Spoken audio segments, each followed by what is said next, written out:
కృష్ణా జిల్లాలోని అవినిగడ్ నియోజకవర్గంలో ఈ నెల 19న దివిసీమ ఉప్పెన మృతుల సంస్మరణ సభ జరగనుంది. ఎమ్మెల్యే బుద్ధప్రసాద్ ఆధ్వర్యంలో ఈ సభ ఏర్పాటు జరుగుతున్నాయి. ఈ సభకు మాజీ గవర్నర్ బండారు దత్తాత్రేయ ముఖ్య అతిథిగా హాజరు కానున్నారు.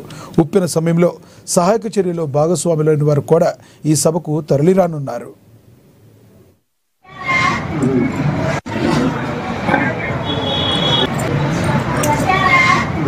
దీనదయాళపురం నిర్మాణంలో ప్రముఖమైన పాత్ర నిర్వర్తించి ఆ తర్వాత రాజకీయాల్లో ప్రవేశించి కేంద్ర మంత్రిగా గవర్నర్గా పనిచేసిన గవర్నర్ శ్రీ బండారు దత్తాత్రేయ గారు ముఖ్య అతిథిగా పాల్గొన్నారు. మన జిల్లా మంత్రులు పార్లమెంట్ సభ్యులతో పాటు ఆనాడు ఈ దేశం పునరుజ్జీవనంలో పాత్ర వహించిన ప్రముఖ సేవా సంస్థలు రామకృష్ణ మిషన్, అలాగే రెడ్ క్రాస్, ఆర్థిక సమతా మండలి,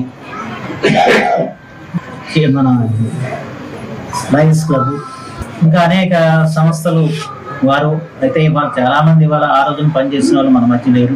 మన మధ్య ఉన్న వాళ్ళు గొప్ప వాళ్ళు బండారు దత్తాత్రేయ గారు ఒకరు, మరొకరు ఫాదర్ అమలరాజు గారు. ఆయన దేశం సోషల్ సర్వీస్ సొసైటీ ద్వారా అనేక సేవలు అందించారు. అలాగే నాగేంద్ర స్వామి గారిని ఆ రోజున విఆర్ఓ సంస్థలో పనిచేశారు. ఇక్కడ అనేక గృహాల నిర్మాణంలో ప్రముఖమైన పాత్ర నిర్వర్తించారు. అలాగే వివిధ సంస్థలు ప్రతినిధులుగా చాలా మంది ఆ రోజున సమావేశానికి ఆహ్వానించడం జరిగింది. అందరూ కూడా వస్తున్నారు.